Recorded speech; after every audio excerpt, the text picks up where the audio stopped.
Excitement and adventure are around every corner this summer at your library. Create your own literary wonderland at home.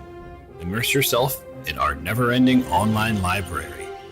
Learn new skills, explore virtual events, and connect with your community in a whole new way. Starting May 18th, the Prince George's County Memorial Library System and the Washington Nationals bring summer at your library to you. Hit a home run this summer and register today. Good afternoon, everyone, and welcome to BGCMLS Career Chat, where you can learn about career paths from leaders in your community. Thanks for joining us, and we hope you enjoy.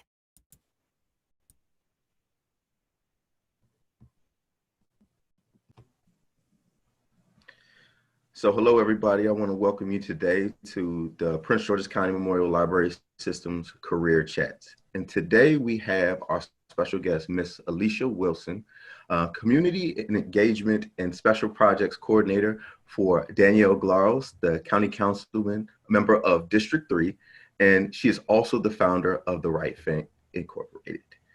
So, welcome. Hello. Thank you for having me. Oh, it is a pleasure, and we're glad to have you here. We're going to just kind of jump into this, and I'm going to say, so what got you interested into your profession that you currently have now? So right now working with the council member, actually it was a job that found me. I was doing some marketing for our nonprofit organization, The Right Fit.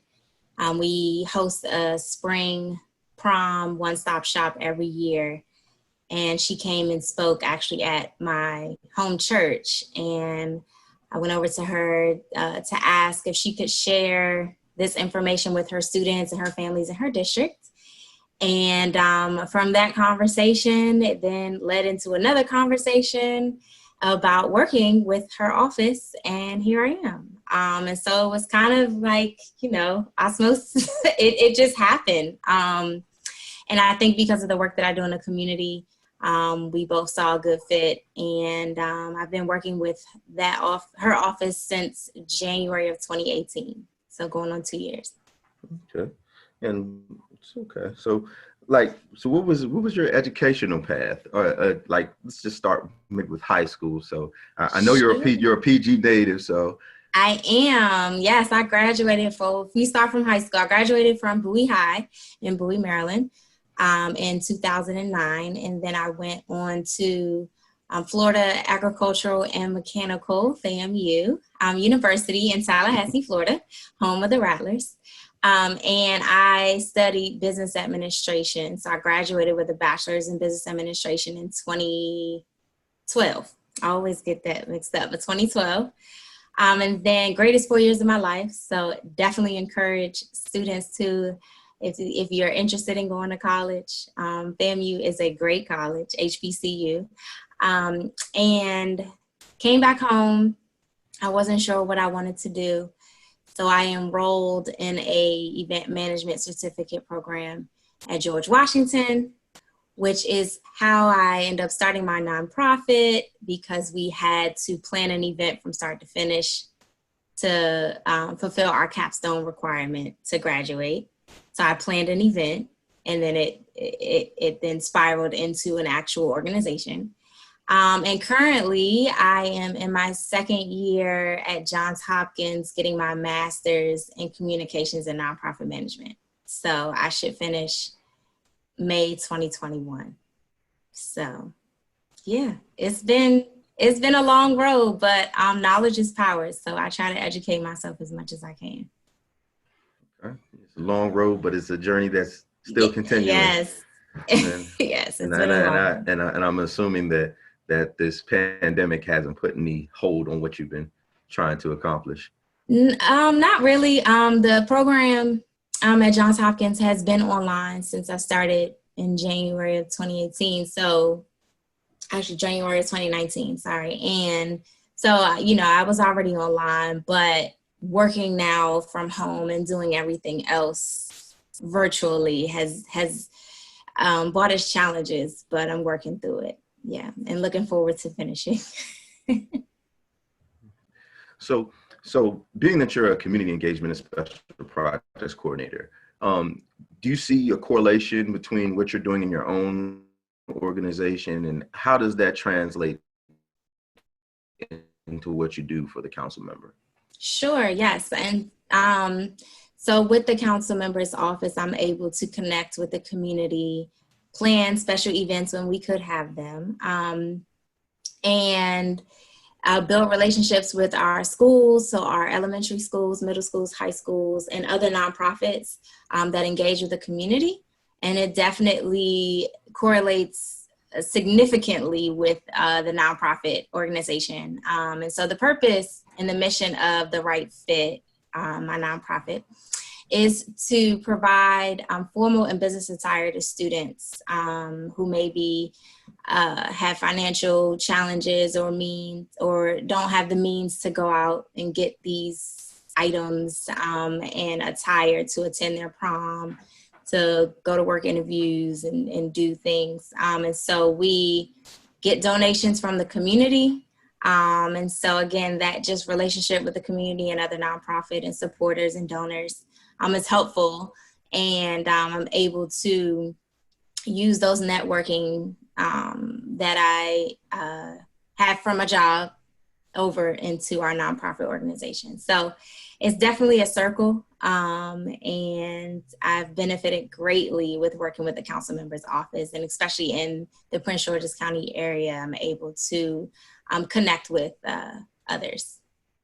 Okay, and it's great that I'm meeting you and I'm hearing what you're doing with your organization, because I do a lot of work within workforce development within the system, and having access to proper attire for job interviews is a major component for a lot of people. It's huge. And it's going to also, even with now with interviews being virtual moving forward and stuff like that, still looking your best and looking the part is going to be a very important part to it. Now, I dig a little bit deeper into your organization, but was there something that happened with you that kind of inspired this idea, or was it just something that you saw as a need and you did it as a capstone, but then, like you said, it spiraled from there? Yeah, so actually I volunteered. So I volunteered as a sophomore when I was in college for a very similar event in Brooklyn, New York.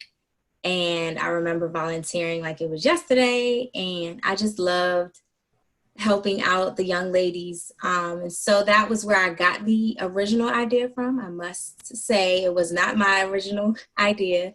And I took that and applied it again to this program to graduate, to fulfill my capstone requirement, because I wanted to help my community. So I wanted to take something that I was involved in another state and basically bring it to the community that I grew up in, to the young students that I, engage with on a daily or weekly basis or see them.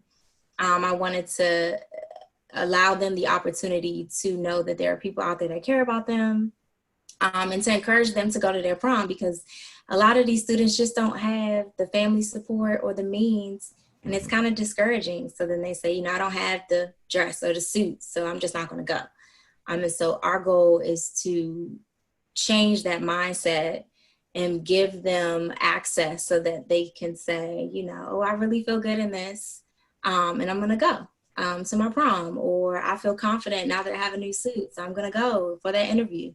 So the original idea was from me volunteering and doing community work, and I just, was like, oh, I could do this. So it's a labor of love for sure. But it's definitely fulfilling at the end of the day. It's definitely fulfilling. You say that, it kind of sounds like how I fell into workforce development. I just started, basic stuff, helping people with resumes and everything. And then the system moved forward on an initiative, and, I said, hey, well, let me, put my little swag on it, or, put my little mark on it. So, kind of make it mine and kind of took it and ran with it. So not so, like I always say, not to reinvent the wheel, but to put some new tires on it. Exactly. Yep. And then definitely partnering with other organizations. So, it'd be great if we could, talk about partnering, because it's not always just about your attire. So for me, we provide the attire. You also should have your resume. You should have etiquette, public speaking skills. And so partnering with organizations that provide that so that you aren't recreating the wheel. And if they have an expertise in that area, then you all, partnerships make great. I mean, the success is just phenomenal. And so, as much as you can find other organizations to add to that, to be able to provide those needs to the community, it's great. Yeah, and definitely what you're doing is really important, because I even thinking about it now, I think about all the stuff I was scrambling around doing to get my tux for prom, and to make sure I have my limo, and I'm just sitting there like 17-year-old kid, like, I'll wash your car, I'll cut your grass, like whatever. Just to go rent that tux for one little night. It means the world to these students. But I remember everything from that night. That's one of those things where even talking to my classmates and friends, they're like, if I don't remember anything from high school, that prom was that one thing. Right. And so just because you don't have the attire, you shouldn't be excluded. So, definitely want to uplift their spirits and provide resources to them so that they can go and enjoy it with their friends. Because prom is like the last fun, I don't want to say last fun, but it's like a memorable moment before you go on to adulthood. So if there's anything that we can do to help enhance that night for you or encourage you to go, then, we try. We try. So yeah, it's been great. Unfortunately, this year we weren't able to have our event though. And as you all may know, prom was actually they couldn't even go to prom. So we pulled our resources together and we were able to do some different things to still be able to provide some service to the students. And if you don't mind, going into like maybe a little details how you guys kind of improvise, because that was like a big thing with me. I had like cousins and stuff who were graduating, and they're like, I don't get to go to prom, and then it doesn't hit you how much importance that has until because I'm somebody who's been through it. I've walked across the stage. I went to prom, and then you seeing somebody who's getting robbed of that joy, that same kind of joy that you had. And it's like, so how did you guys improvise in that? Yeah, so we planned a photo shoot for students.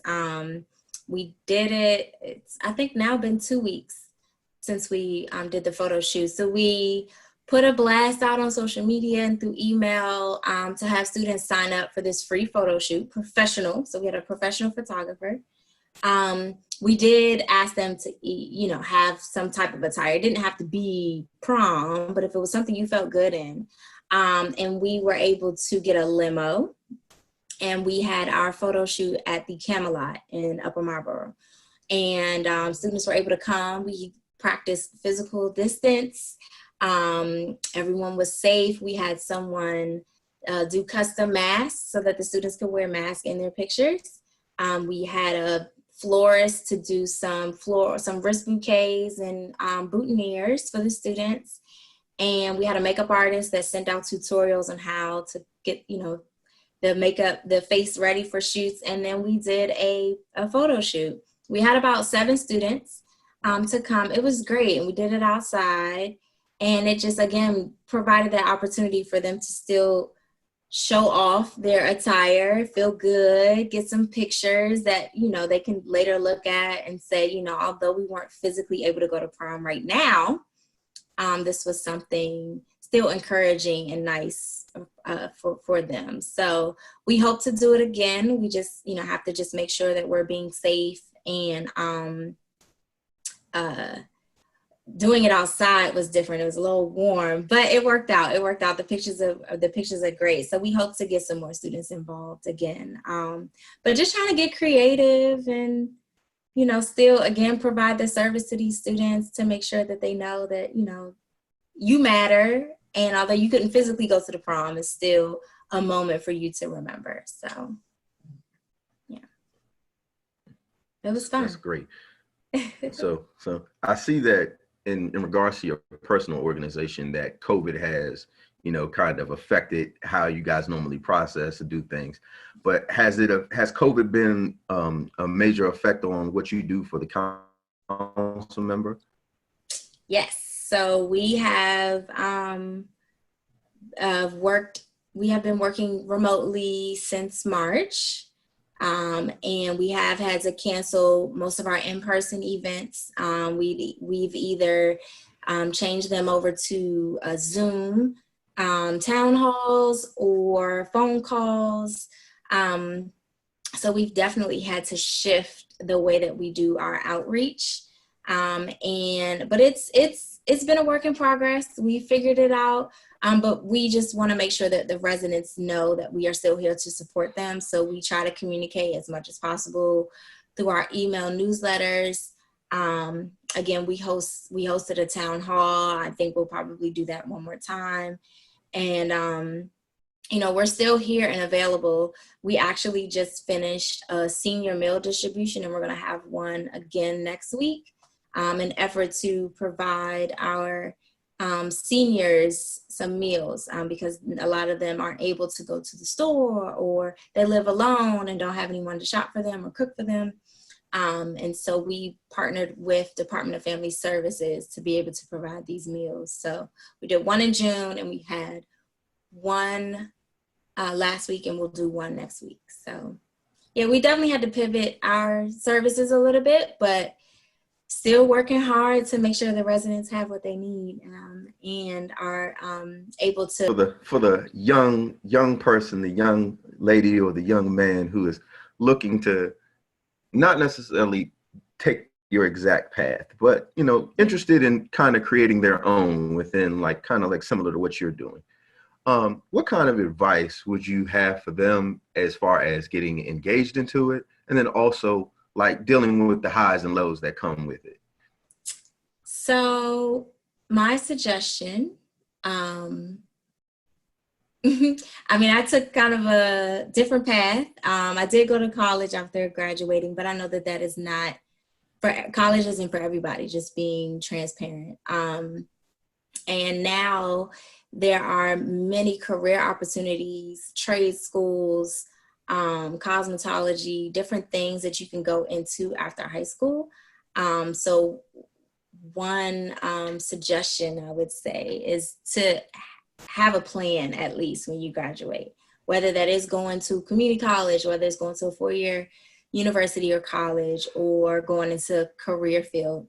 Have some type of plan so that you are still actively engaged in building that knowledge, because the work world is rough, but it's great. It's rewarding, but definitely those skill sets are needed. So you don't want to come out of high school and just not do anything, because you want to keep your brain moving and churning and learning. And so I would suggest, talking with a counselor or a mentor or older brother, older sister, cousin, someone that's been through it, and kind of, talk with them about maybe their path, and so that they can give you some suggestions or ideas of how to create your path. And,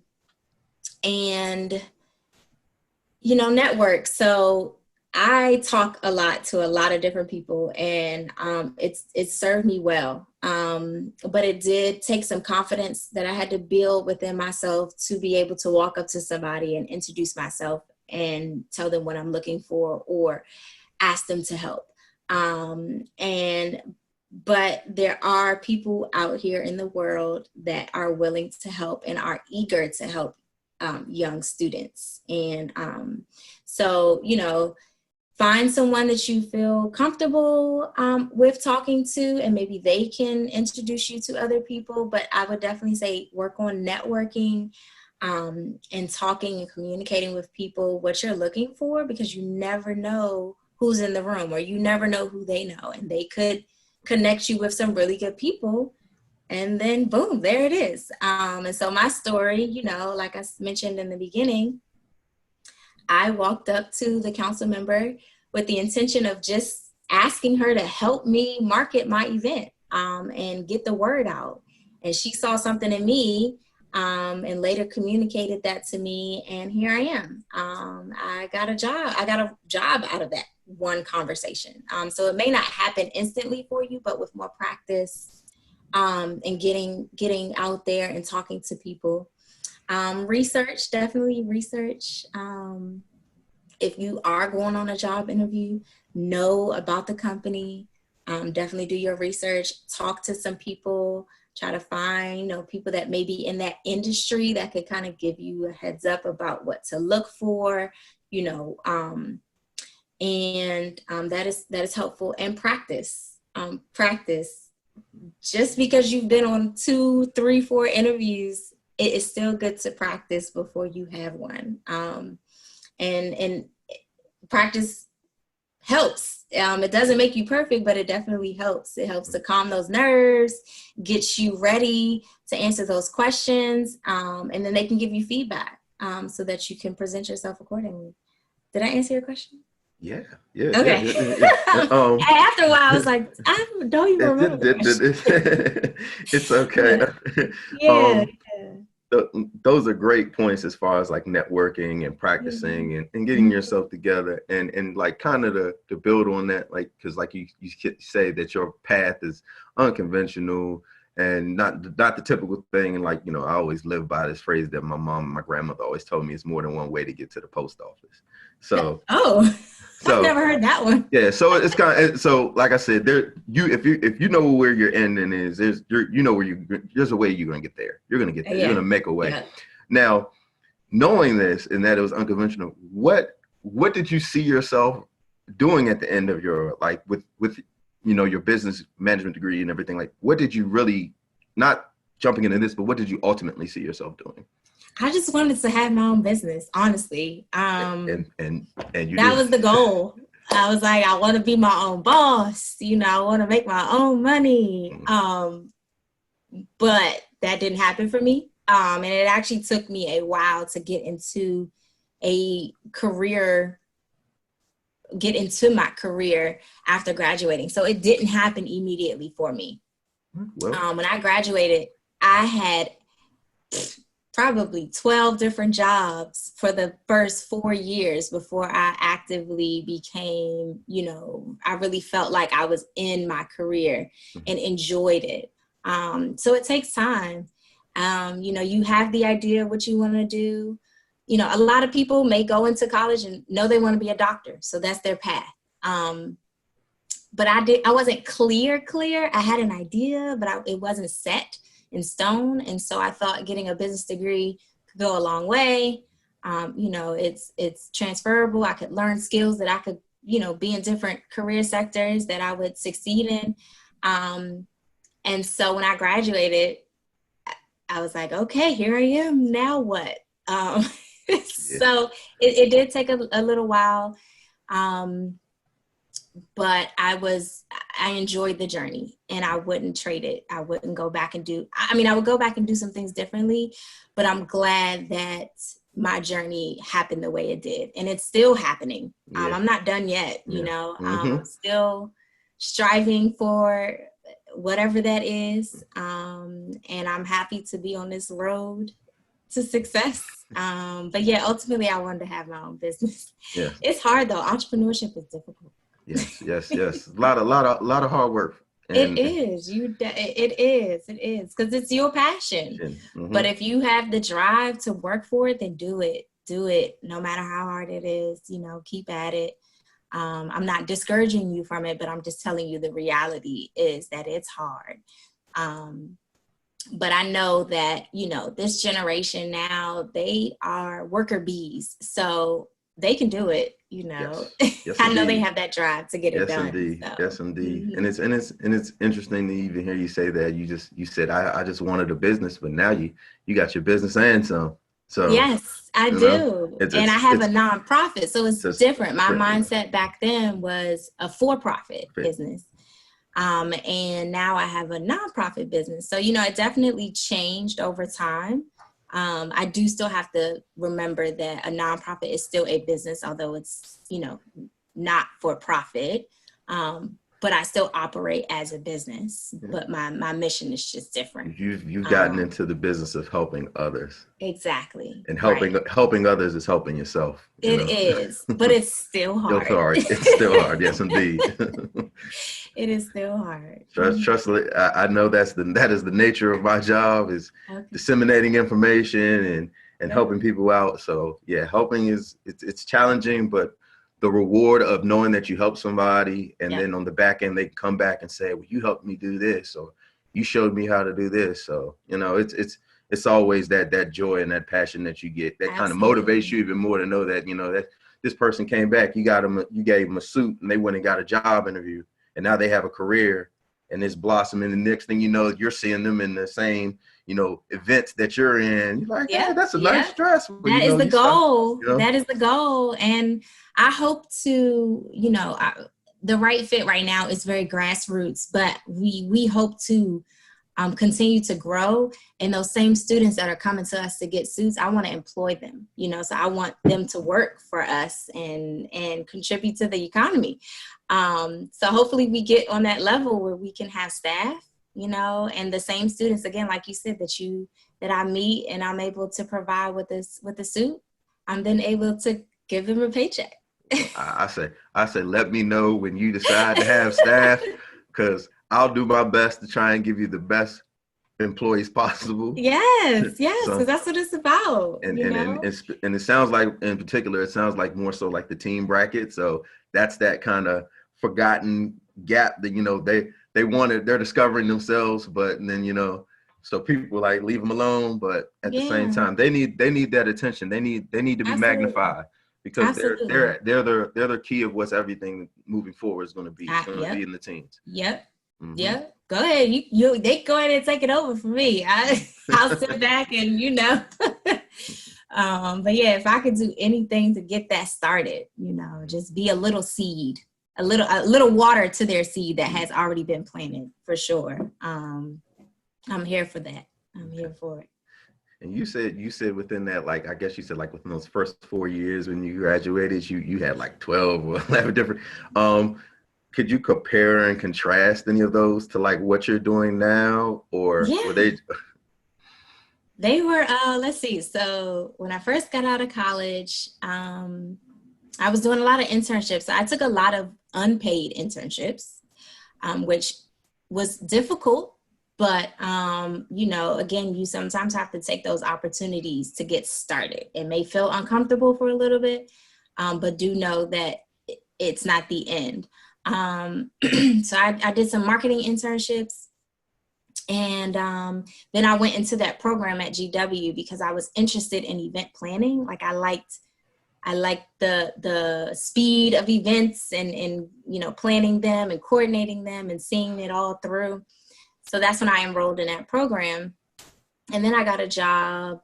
I had a few other like part-time jobs at doing assistant roles. And then I got a job at the Grand Hyatt Hotel in DC. And that is where I started to really use my skills from college. So I was in the sales department first for about a year and a half. And then I went over to the events department where I originally wanted to be, but I had to get in first. And the opening was in the sales department. So I was there for a year and a half, and then I went over to the events department. And so that's where I grew. And I was able to use everything that I learned in the program at GW, in college, work on my communication skills, work on my networking. It was nonstop. So that lasted for about 2.5 years. And then I went on to do some contracting work through event planning. And then I can't remember what's in the middle, but then I came here. But it was a lot of part-time jobs over the summer, internships, kind of just trying to figure it out, what I was interested in, what I liked, what I didn't like. And yeah, it was a journey for sure. It was a journey, but I would say that working at the hotel was one of the, I'd say one of the most challenging, because the work-life balance was a struggle. And so hotels never close, ever. So in the sales department, I was 9 to 5, Monday through Friday. But once I got into the events department, I was 6 a.m. to like 2 a.m. in the next morning, 13 days straight. So that one was definitely more of a challenge, but I enjoyed it. My adrenaline was to the roof, and I just was like, I'm trying to figure this events world out. So I did it. And then I just couldn't take the days, no days off, no sleep. Yeah, you need some sleep. You need need to reset a little bit. My goodness. And I could imagine, like with hotels, you're doing weddings, you're doing it was so much. You're doing seminars, you're doing all these different things, these expos and stuff like that. And I could just catering to so many different personalities. So like, I think you might be great for the library world, because if you can cater to an array of personalities, you're good to go. Because it's always something different. It taught me so many skills, like you said, being able to communicate and filter out multiple personalities. People from all over the world came to DC for conferences and events. So, different cultures, and dealing with food and beverage, and all of the departments within the hotel also. So being able to communicate across all the departments to make sure that at the end of the day, the client was happy. And so, coming at them professionally and ensuring that we all understood each other, we were on the same page, and everything was getting done on time. That was a struggle, but it was great. I enjoyed it. I just was exhausted.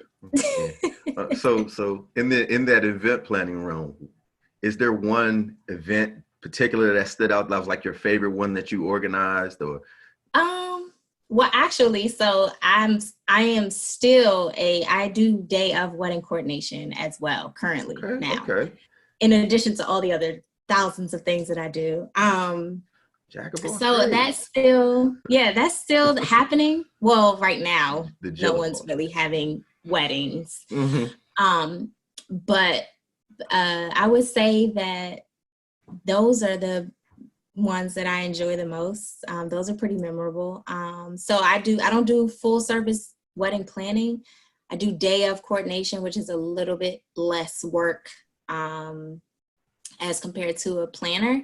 But just watching a couple have fun on their day, it's amazing. It's an amazing feeling. So I've been doing that for like 6-7 years now. Probably like right after I got out of college. I tell you, miss. I know. You got it all. You need a big office building with just different floors, and just say what you want, a wedding, you go to the first floor. Right. Yeah. It's a lot, but I enjoy that. it's part-time for me, and I enjoy it. So I mainly just do them on the weekends.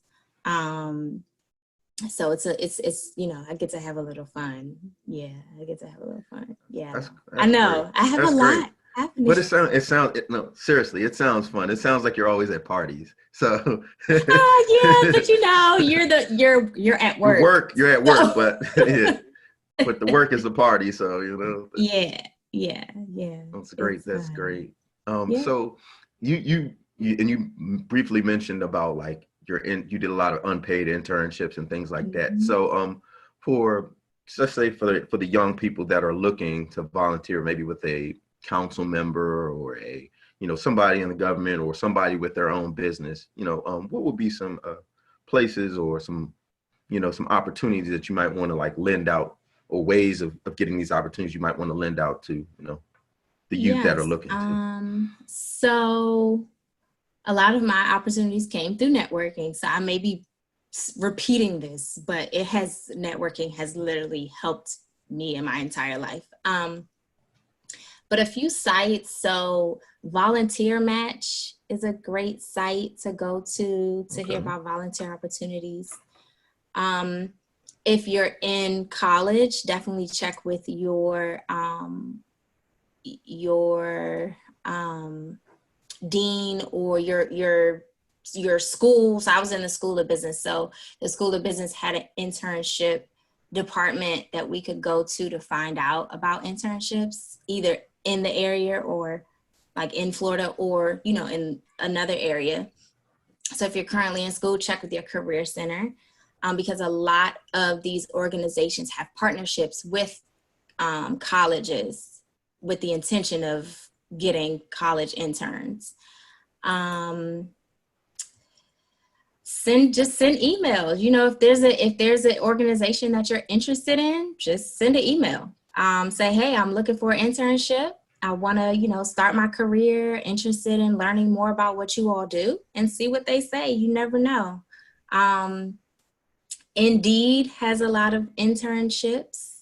Idealist has a lot of internships within the nonprofit sector. Those are what comes to mind right now. But yeah, I would just, I don't know if you may have to just do some cold calling. Again, you never know. And it could be the call that they were waiting for, and they'll be like, yeah, we actually do need some help. And that unpaid could turn very well into a paid. So, you sometimes have to take risk and do things, again, that make you a little uncomfortable in the beginning. But if you hold on and stick with it, it may end up, being something that definitely interests you and working out for you. Turn out to be something super rewarding. Yeah, it might. Yeah. It might. So I'm gonna just dive into some little. So what? Are you an avid reader? Do you read? Not so much. Time to read. You don't have time to read. You haven't read anything recently that you. I'm in school, so you're reading right now. e-books. I'm reading textbooks, and journals and articles, and But if I could have the time, if I did have the time, I would definitely, do some research about what's good out now. Before I started school, I was reading Brene Brown, her books, because she's just very encouraging. Daring Greatly is the last book that I read before I started my grad program, and I plan to reread it. But I do try to read self-help books because I like to get perspectives from other professionals or people that are on maybe a similar or very different journey than me, just to hear, their perspective on life and career and health and their challenges, to see, maybe there's somebody out there that may be going through what I'm going through. So I do try to read self-help books. Okay. All right. But I know I don't read. Well, I read, but right now I just don't. I don't have the bandwidth. All I can say is, anybody who's going to watch this is going to know you're a busy lady. Yeah. so. But after I graduate, I will be using my library card for sure. And even if you do have that itch, we have ebooks, so that's always an option too. Yes, and you can access it from your phone or whatever. So if you have any downtime, you always got access to the ebooks. Yeah. Now I have listened to a few audiobooks as well, because when I'm in the car, I obviously cannot physically read. So I have started doing a few audiobooks, and it's nice because I am in the car a lot. So instead of listening to music, I'll say, let me listen to a book. So I have done audiobooks. I'm glad that is a new thing for runners like me who are on the go all the time. Yeah, and especially, with our databases like Overdrive and RB Digital, especially you being a self-help book fan, we have self-help books that are audiobooks. So, like you said, if you're on the go and you got it in the car, you got options. Yep. So anything new that rolls across your radar, you're like, I want to see if they have that. Just check us out. Come to the library. Good reminder. Great reminder. I'm glad we had this conversation because now when I get in the car, I'm gonna make sure that happens. Yeah, most definitely. Gotta, steel sharpens steel. So you gotta have those things always going on. So yeah, that, and I know people didn't hear our previous conversation, but as a Rattler, I have some questions because when I left, that campus probably doesn't look anything like it did when I left. It doesn't look any, well, so it still looks, but it is beautiful now. They have made some amazing changes. I'm sorry, I'm going to ask your question. I'm saying this. No, it's cool. But I'm saying this just to give you context. When I was there, only thing that was there, I was in the phase 2 apartments, down. So and those were like considered the new apartments at that time. So this is like 2004, 2005. So I'm quite sure that this looks like a totally different thing. Yes. I hope the set is still the same. Yes. The same, so that will never. Fridays it was jumping as always. Yeah. Yes. Yeah. So I went back. So I've been back. So after graduating, I went back the year after I graduated for homecoming. And then I just went last year to celebrate our 10-year reunion. So I didn't know this was a thing, but you celebrate the year you came in, like the year you entered. So 2019 was 10 years after I entered into FAMU. Didn't know that was a celebration, but hey, I went, and yes, the campus looks different. Tallahassee is different. There's much more development since being there. They actually knocked down my dorm. So there was an all-girls dorm. Yeah, they knocked that down and I believe that they are already working on a brand new dorm. But it was pretty old when I was there. So it was much needed. Yeah. The set is still there. So if anyone knows anything about the Florida Agricultural and Mechanical University, the set is like a open space, but it was just activity. And Fridays, it was the place to be. You put on your best fit, although it was hot. There was food, music, vendors, and then just a chance to just, see your friends, socialize, hang out, the whole nine. Still go to class, and then come back. When I was there, I made it a point to make sure all my classes ended like 11:30 on Fridays. You created your schedule very strategic. I had to walk through the set to go back, so I figured if I end at 11:30 and I get stuck on the set, I know I don't have anywhere else to be after that, so it worked out. Yep, it was very strategic. Yep, your planning was. I did the same thing, and I would make sure that all of my friends were ready. When I was there, they built a second calf, but it wasn't a calf. It's called the Orange Room. That's where you use your flex bucks to get other food other than what they were serving in a calf. And that was right on the set. So you could, get your food and kind of hang out there.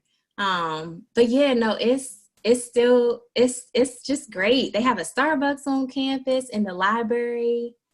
They renovated the library. There's a Starbucks.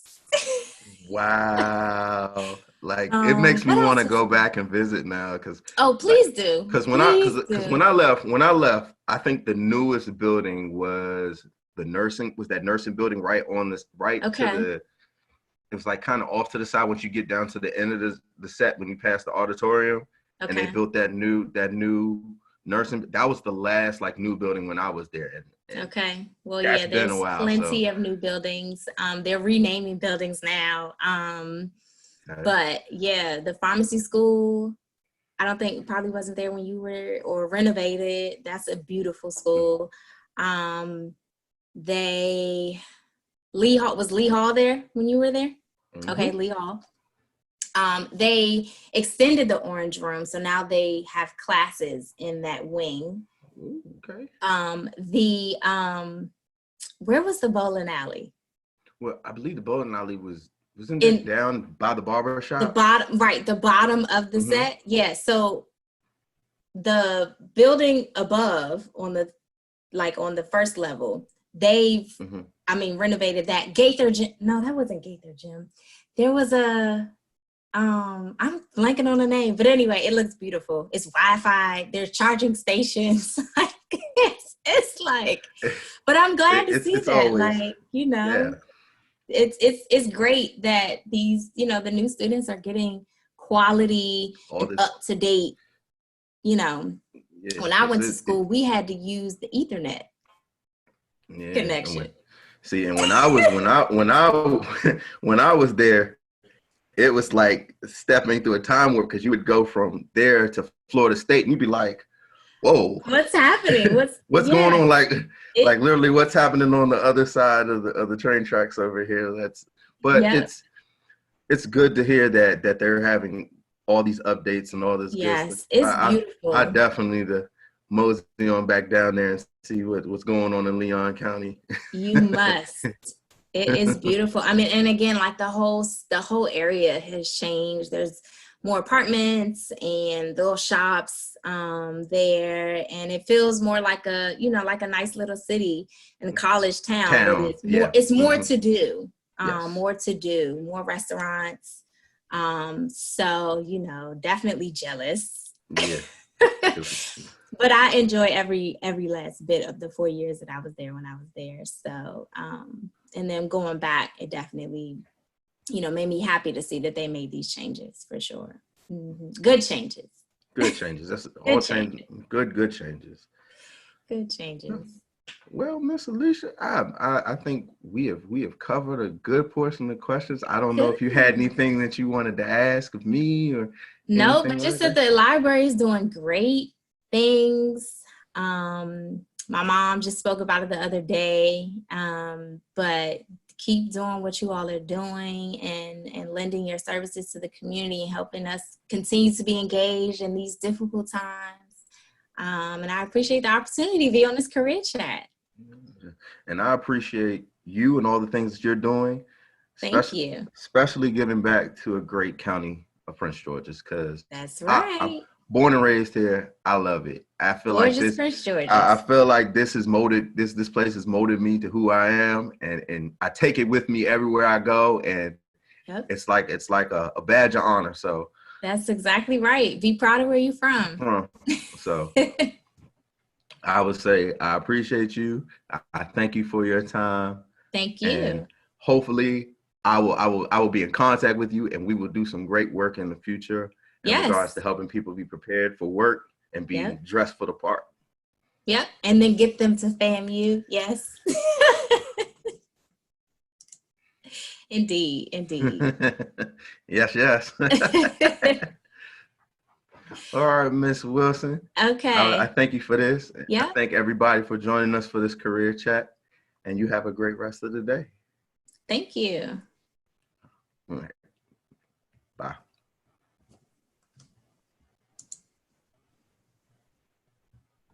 Excitement and adventure are around every corner this summer at your library. Create your own literary wonderland at home. Immerse yourself in our never-ending online library. Learn new skills, explore virtual events, and connect with your community in a whole new way. Starting May 18th, the Prince George's County Memorial Library System and the Washington